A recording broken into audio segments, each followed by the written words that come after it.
Bagaimana menentukan dosis vitamin D yang tepat untuk kesehatan tubuh? Nah, kita tahu bahwa vitamin D saat ini sedang naik daun ya, sangat primadona zaman COVID ya, untuk penyakit autoimun dan macam-macam sekali. Kenapa sih menjadi tiba-tiba primadona? Nah, penyakit penyakit banyak sekali membutuhkan vitamin D. Kita akan lihat nanti ya. Nah, vitamin D nama lainnya adalah kalsiferol. Dia sebetulnya berupa hormon ya atau sikosteroid atau neurosteroid ya julukannya. Ada beberapa julukan. Nah, kita lihat bagaimana sih vitamin D2 dan D3? Apa sih bedanya? Ya, dua-duanya vitamin D ya, tetapi kita lihat di sini bahwa vitamin D itu yang lebih banyak digunakan secara luas ya. Aman karena dia aman dan stabil dalam meningkatkan kadar serum ya vitamin D25OH yang kita biasa lakukan pemeriksaan di laboratorium untuk mengatasi kekurangan vitamin D di dalam darah.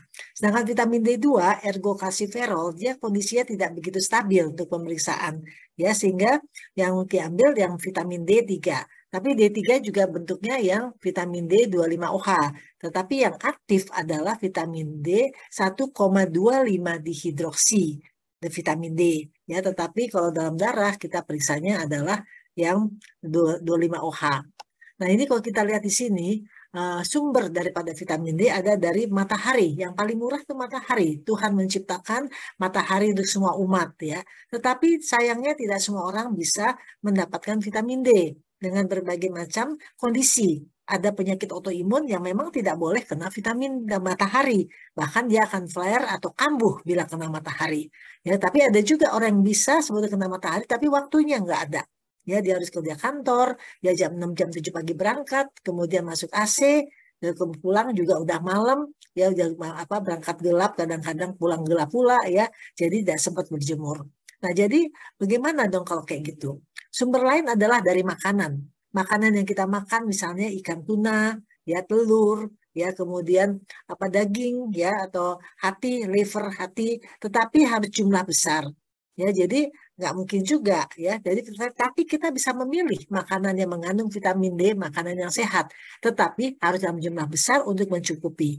Karena itu seringkali dikombinasi. Jadi bagi orang yang bisa berjemur, silahkan berjemur, ditambah makanan yang sehat yang mengandung vitamin D, dan juga ditambah suplementasi. Nah, suplementasi ini sangat amat penting. Nah, berjemur juga itu sun exposure atau paparan sinar matahari itu juga ada waktunya. Ya, jadi kita juga tidak bisa sembarangan, ayo jemur-jemur ya. Nah, itu biasanya tergantung lokasi. Ya, nggak ada yang salah, yang lain jam sekian, tergantung lokasinya. Di internet kita mau lihat jam berapa nih posisi kita yang bagus mataharinya. Matahari yang kita harapkan ada ultraviolet B. Karena ultraviolet B itulah yang banyak mengandung vitamin D. Ya, bukan yang A. Ya, misalnya ada yang berjemur jam 8 sampai 9, ada yang jam 11 sampai jam 2. Ya, tetapi tidak usah lama-lama. 10 menit saja. Ya, karena apa? Karena nanti takutnya jadi lebih kulit menjadi lebih melasmanya, atau yang takutkan ada kanker kulit atau skin cancer ya. Karena kalau terlalu lama jadi artinya karsinogenik ya, kita harus berhati-hati. Ya, jadi tapi kebanyakan orang nggak mau berjemur padahal bisa karena takut kulitnya hitam. Itu biasa para wanita. Ya, sehingga kalau begitu harus konsumsi vitamin D agar tidak kekurangan. Nah, kita lihat di sini, apa sih tugas vitamin D? Nah, vitamin D kenapa dibutuhkan oleh seluruh tubuh? Ya, kalau misalnya kekurangan defisiensi vitamin D, maka ini akan terganggu. Ya, jadi akan terjadi berbagai macam penyakit. Kenapa demikian? Karena vitamin D atau yang kita sebut hormon steroid ini, dia mempunyai reseptor atau tempat dia mangkal ya di seluruh tubuh. Artinya seluruh tubuh itu membutuhkan vitamin D karena ada reseptor di situ. Ya, nah kerjanya vitamin D adalah melancarkan kerja sel, jaringan dan organ, dan diantaranya sel-sel sistem imun itu yang sangat diperhatikan untuk kita saat ini, apalagi zaman pandemik ya. Karena itu kepada orang yang kena COVID dikasih 10.000 international unit.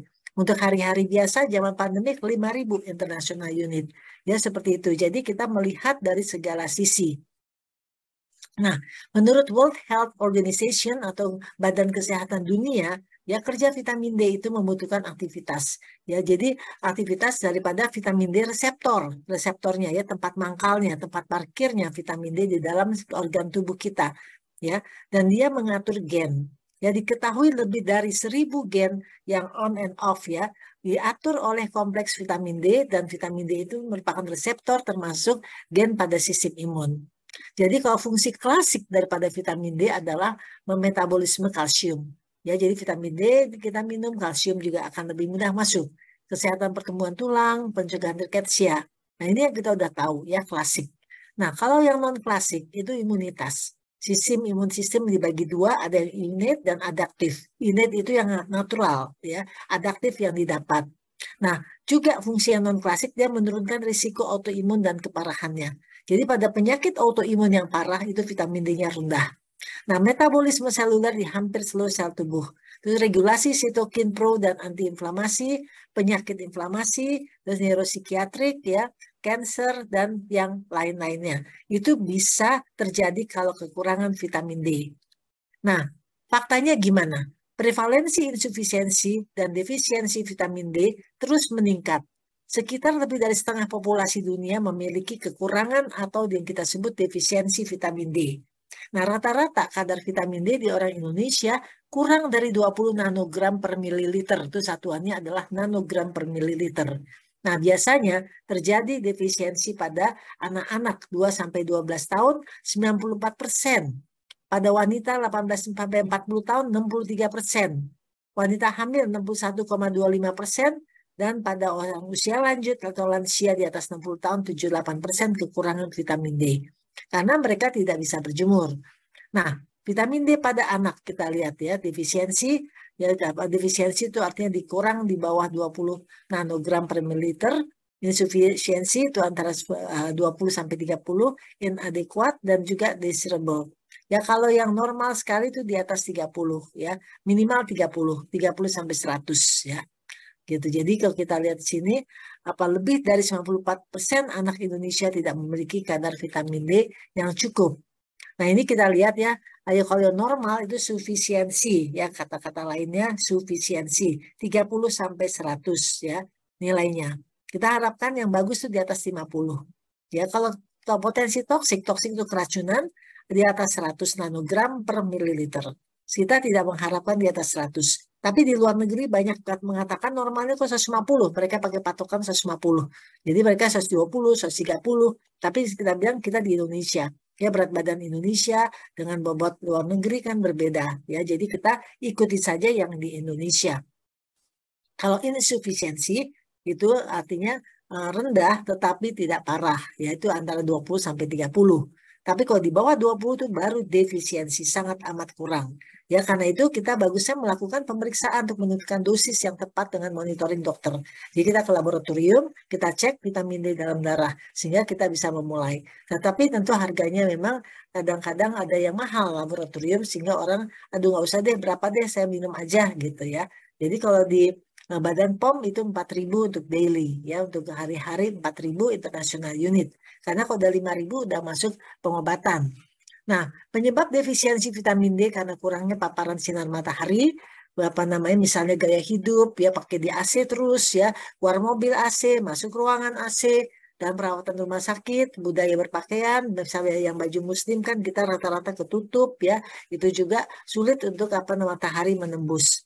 Pengguna pelindung kulit tabir surya faktor 30 menurunkan sintesis vitamin D di kulit hingga lebih dari 95%. Ya, jadi kan ada yang ada 30%, 50%, 30% aja itu yang untuk tabir surya ya itu sudah bisa menurunkan sintesis vitamin D. Individu berkulit gelap ya itu karena banyak pigmen, dia memerlukan waktu panjang 3-5 kali lebih lama. Jadi sinar matahari lebih sulit masuk pada yang kulitnya gelap karena pigmennya banyak, terhalangi oleh pigmen.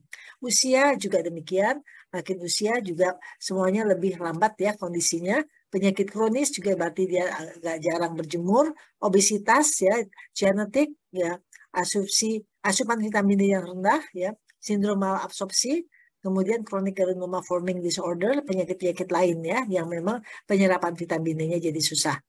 Nah, vitamin D dan imunitas. Ini pusing ya, mungkin lihat ini ya. Ini ada sel-sel sistem imun. Tapi vitamin D itu, dia meningkatkan kerja dari sel-sel tersebut ya. Makrofag, dendritic cell, ini adalah sel-sel yang menangkap semua yang masuk, kuman-kuman yang masuk ke dalam tubuh kita. Ya, jadi dia meningkatkan kerja dendritik sel dan sel makrofag. Ya, kemudian mengeluarkan berbagai macam sitokin-sitokin, yaitu suatu zat protein yang akan mengatur segala sesuatu dalam tubuh kita yang kita sebut sitokin. Ya, tapi sitokin itu banyak sitokin inflamasi, justru sitokin yang menyebabkan inflamasi. Nah, vitamin D merupakan risiko jumlah kematian pada pasien COVID. Jadi sekarang banyak penelitian di luar negeri, di Indonesia juga sudah ada ya, bahwa orang dengan defisiensi vitamin D memiliki risiko 54% lebih tinggi terkena COVID dibandingkan mereka dengan kadar vitamin D yang cukup. Karena itu zaman saat ini pandemik, kita harus konsumsi vitamin D setiap hari. Jangan sampai vitamin D rendah. Ya, kita tidak mengharapkan terkena COVID, tetapi kalau dari penelitian pada orang-orang yang COVID-nya berat, rata-rata diperiksa vitamin D-nya sangat rendah. Ya, jadi ada hubungan signifikan antara kadar vitamin D dan jumlah kasus COVID-19, terutama kematian yang disebabkan oleh infeksi ini. Ya, jadi kita lihat di Amerika kematian banyak, tetapi yang berat itu ternyata vitaminnya rendah. Nah, ini adalah perubahan tata laksana terapi sesuai dari organisasi ya. Kalau vitamin untuk COVID ya, jadi rata-rata kalau kita lihat dari gejala ringan, sedang, dan berat ya, itu memang vitamin D dibutuhkan. Ya, vitamin C, vitamin B, vitamin D, tapi D itu yang saat ini menjadi primadona karena dia bekerja langsung di sistem imun. Karena sistem imun kita mempunyai reseptor untuk vitamin D, ya, sehingga dia membutuhkan vitamin D agar sistem imun bisa bekerja dengan baik. Nah, kalau kita lihat di sini vitamin D dengan penyakit saluran napas yang kita sebut respiratory disease ya. Kita lihat di sini low vitamin D ya. Jadi kalau vitamin D-nya rendah vitamin D ini yang rendah, tapi kalau dia tugasnya bisa meningkatkan ya vitamin D. Kalau dia rendah akibatnya penurunan terhadap kuman TBC juga menurun ya, killing of tuberkulosis ya juga menurun. Jadi artinya kita mengharapkan vitamin D-nya cukup ya. Jadi kalau vitamin D-nya kurang terjadi inflamasi ya. Jadi virus bisa bergerak, bereplikasi, membelah. Replikasi itu membelah ya, dan juga interleukin 10 menurun. Interleukin 10 ini anti-inflamasi, anti radang ya, karena vitamin D-nya rendah ya, sehingga low. Di sini low semua ya, yang bentuk aktif tadi saya katakan 1,25 dihidroksi D3 ya. Jadi yang bentuk aktifnya, karena vitamin D nanti bentuk 25OH akan diubah menjadi di ginjal menjadi 1,25 dihidroksi. Nah, bentuk aktifnya ini yang bekerja. Tapi kalau bentuk aktifnya rendah, berarti sistem imun kita menjadi tidak bisa menangkis untuk COVID-19 ataupun bakteri-bakteri yang lain. Nah, ini vitamin D dengan asma. Dari Cochrane, 84% pasien asma itu mengalami defisiensi vitamin D. Ya, kadar vitamin D menurunkan keparahan dan frekuensi serangan asma bronkial. Jadi kalau bagus, vitamin D-nya juga asmanya lebih jarang. Ya. Nah, suplementasi vitamin D harian menurunkan 40% kejadian serangan asma berulang dan menurunkan 50% risiko rawat inap akibat serangan asma akut dalam 6-12 bulan. Ya, jadi artinya dia sudah bekerja di penyakit saluran napas ya, termasuk COVID, dan juga di asma ternyata juga vitamin D ada tempatnya. Ya, karena semuanya itu kan saluran napas. Nah, vitamin D dengan geriatri. Geriatri artinya orang lansia di atas 60 tahun yang mempunyai komorbid, kita sebut geriatri. Nah, vitamin D3 dengan dosis 3.300 international unit atau IU per hari itu ternyata menurunkan 40% kejadian infeksi saluran pernapasan atas dibandingkan dengan vitamin D3 dengan dosis yang hanya 400 international unit per hari. Ini terjadi sudah diperiksa pada studi pasien geriatri selama 4 tahun. Jadi artinya 400 international unit per tidak cukup. Itu dosis untuk anak-anak ya. Dewasa tidak bisa. Ya, minimal 3.300 kalau kita lihat di sini. Ya, biasanya kalau kita cek vitamin D kalau kurang atau defisiensi ya, atau insufisiensi kan kurang juga 20-30 kadarnya, kita memberikan 5.000 ya. Jadi kita sudah kasih dosis yang 5.000. Nah, ini juga dengan risiko kanker, vitamin D dan risiko kanker ya. Suplementasi vitamin D 2000 international unit per hari itu membantu menurunkan 35% risiko kanker pada BMI normal ya. Jadi apa namanya, dan 38% yang overweight ya. Jadi BMI itu body mass index ya, indeks massa tubuh. Ya itu kalau kalau terlalu overweight itu justru apa namanya, sel-sel sistem imun kurang bisa bekerja dengan baik ya. Nah, ini vitamin D dengan penyakit diabetes, penyakit kencing manis ya. Ini ada penelitian meta-analisis total 4.896 subjek, ya banyak ya, menunjukkan suplementasi vitamin D untuk mencapai minimal 40 nanogram per mililiter untuk menurunkan risiko diabetes. Ya, jadi progresivitas diabetes dan juga meningkatkan perbaikan normoglikemia. Jadi artinya vitamin D ini minimal harus mencapai 40 nanogram per mililiter supaya dia mempunyai nilai proteksi.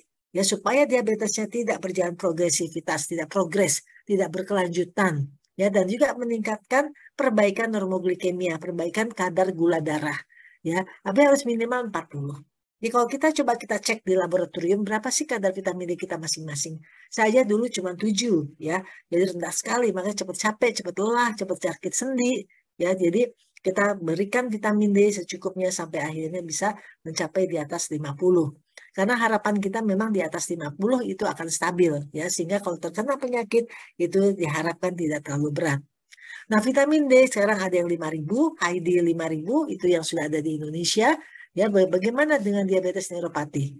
Ya, jadi ini ada satu penelitian ya bahwa tambahan vitamin D 5.000 international unit atau dalam hal ini mereka memakai penelitiannya dengan ID 5.000 pada terapi standar penyakit diabetes neuropati. Neuropati itu artinya seringkali apa kayak kesemutan, kayak baal, nggak terasa gitu ya. Nah, itu signifikan menurunkan nyeri ya, kemudian juga angka kesakitan dan memperbaiki mood serta kualitas tidur daripada pasien diabetes neuropati. Nah, bagaimana dengan vitamin D dan diabetes neuropati? Ya, neuropati itu nggak terasa, ya kadang-kadang kesemutan, ya gangguan dari saraf ya. Nah, itu tambahan terapi vitamin D dalam hal ini penelitiannya dengan Heidi pada terapi standar diabetes, ternyata dia juga menurunkan nyeri, menurunkan angka kesakitan, dan memperbaiki mood serta kualitas pada pasien diabetes neuropati. Jadi artinya vitamin D sangat-sangat dibutuhkan. Ya. Nah, ini lagi studi confirm vitamin D ya, kita lihat lagi akan protek ya, memprotek melawan cold and flu ya. Jadi apa namanya, selesma ya, common cold ya, selesma. Di sini penelitian dari Harvard Gazette, 167 anak di Jepang diberikan 1.200 international unit per hari vitamin D3 mulai dari bulan Desember sampai Maret. Jadi 4 bulan ya, Desember, Januari, Februari, Maret.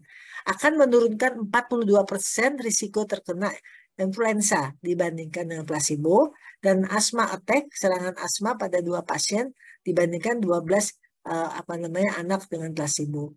Jadi ada tempatnya ya juga untuk common cold ya, karena yang penyakit flu biasa ya, karena ini juga berhubungan dengan saluran napas.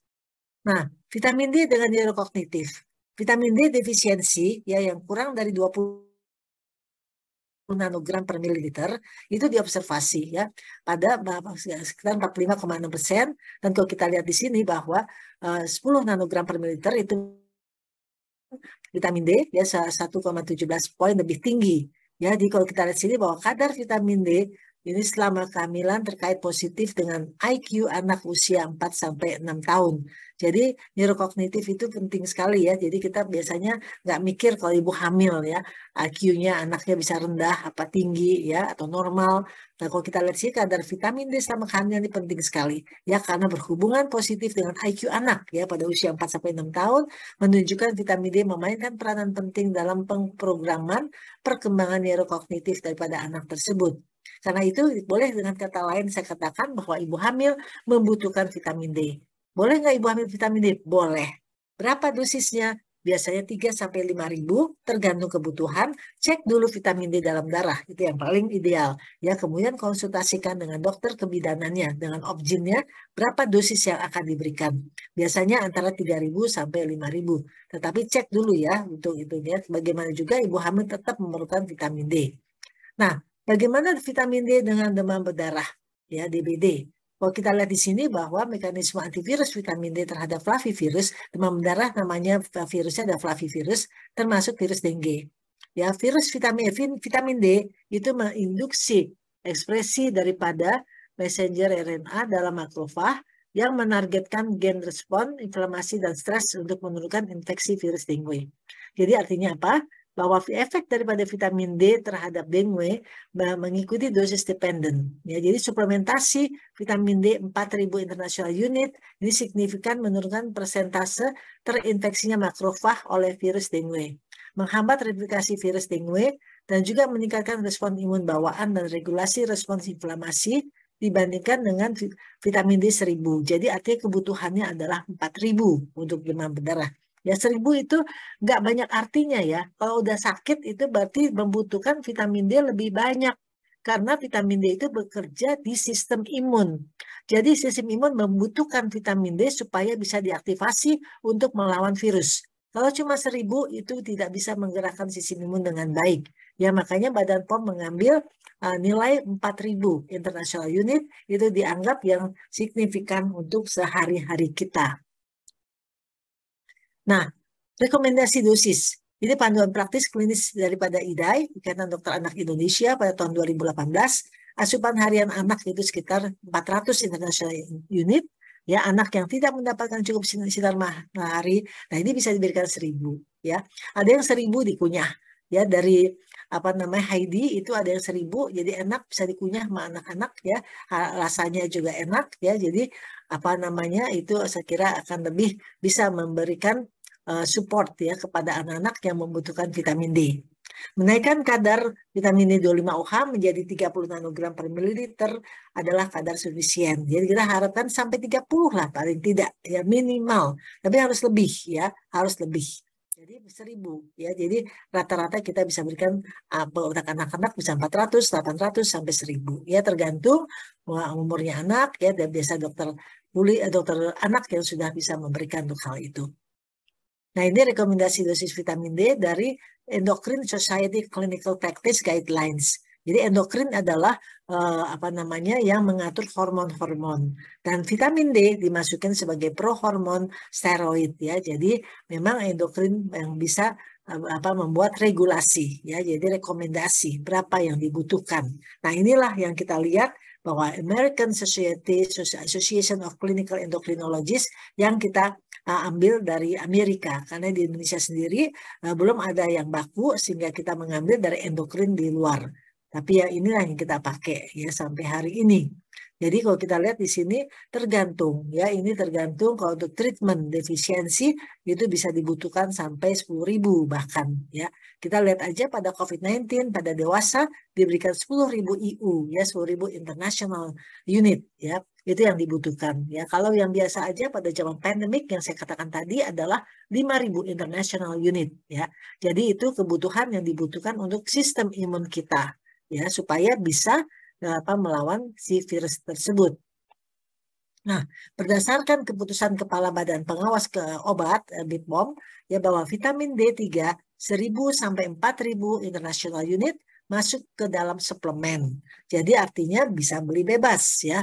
Vitamin D memiliki rentan keamanan yang cukup luas dengan no observed adverse effect level adalah 10.000 international per hari. Ya, jadi kita lihat dari Badan POM itu adalah 1000 sampai 4000 sebagai suplemen kesehatan untuk keperluan khusus ya. Tapi kalau zaman pandemik kelihatannya semua orang memang membutuhkan. Jadi bisa kasih 1000, 2000, 3000, 4000, 5000, bahkan 10.000 kalau memang dibutuhkan. Nah, jadi kita lihat mengenai prinsip terapi daripada vitamin D. Dosis 400 international unit per hari itu cenderung menurunkan kadar vitamin D dalam tubuh. Kalau kita kasih 400, ini pada dewasa biasanya cepat turun ya. Kenapa? Karena kebutuhan terlalu banyak ya, jadi kurang ini dosisnya. Ya, kalau dosis 1000 sampai 2000 international unit per hari meningkatkan kadar vitamin D secara perlahan. Direkomendasikan untuk dosis pemeliharaan. Jadi kita memang naik ya, kalau 1000 atau 2000 dia akan naik ya. Tapi pelan naiknya ya. Jadi tapi kalau 400 turunnya cepat ya, karena kebutuhannya sangat banyak ya. Nah, dosis 6.400 international unit per hari signifikan meningkatkan kadar vitamin D secara cepat ke level optimal, terutama pada kondisi insufisiensi dan defisiensi. Ya, jadi kita bisa memberikan 6.400. Karena itu perlu dilakukan pemeriksaan vitamin D berapa lama? 3-6 bulan sekali. Kalau mahal ya 6 bulan. Tapi kalau awal-awal 3 bulan supaya kita bisa mencari dosis yang sesuai dengan kita. Nah, ini ada 15 studi klinis menyatakan tidak tercatat ya toksisitas pada penggunaan vitamin D 30.000 international unit per hari dan selama di bawah kadar 200 nanogram per mililiter. Jadi dianggapnya yang 30.000 per hari kalau memang dibutuhkan itu masih tidak toksik ya, tidak toksik. Nah, sebagai pesan ya, take home message, kesimpulan, sebagian besar penduduk Indonesia mengalami defisiensi vitamin D. Padahal vitamin D berperan penting dalam berbagai mekanisme tubuh. Vitamin D reseptor tersebar hampir di seluruh sel tubuh yang berperan penting pada berbagai mekanisme perjalanan penyakit tersebut. Di antaranya penyakit infeksi pernapasan, COVID-19, penyakit demam berdarah, diabetes, neurokognitif, dan kanker. Mencukupkan kadar optimal vitamin D pada range 40-60 nanogram per mililiter dapat mencegah risiko penyakit, membantu perbaikan penyakit, dan disarankan untuk konsumsi vitamin D secara rutin. Rekomendasi dosis vitamin D untuk penderita penyakit adalah 5.000 international unit sampai mencapai kadar optimal, dilanjutkan dengan dosis pemeliharaan 1.000-2.000 international unit per hari, dan lakukan pemeriksaan setiap 3 bulan. Ya. Jadi memang idealnya 3 bulan, tapi kalau udah stabil bisa 6 bulan, ya tidak apa-apa. Nah, terapi defisiensi anak di Indonesia adalah menggunakan panduan praktis klinis terbaru, mulai dari bayi yang baru lahir, sedangkan pada kondisi tertentu seperti risiko defisiensi dan terapi defisiensi membutuhkan dosis lebih dengan panduan khusus. Jadi segala macam penyakit itu ada panduan khusus ya, tapi yang jelas dari Badan POM 1.000-4.000 international unit itu adalah dosis suplemen. Dan wanita hamil membutuhkan vitamin D biasanya 3.000-5.000 international unit tergantung dari kadarnya dalam darah setelah diperiksa dan juga konsultasi dengan objinnya. Karena kita harus ingat bahwa neurokognitif ya, anak-anak pada 4-6 tahun itu sangat dipengaruhi oleh pada saat ibunya hamil. Kekurangan vitamin D itu juga akan menyebabkan IQ-nya bukan terbelakang ya, tetapi tidak terlalu tinggi ya. Tapi kalau vitamin D cukup, kita harapkan neurokognitifnya baik dengan IQ yang cukup baik.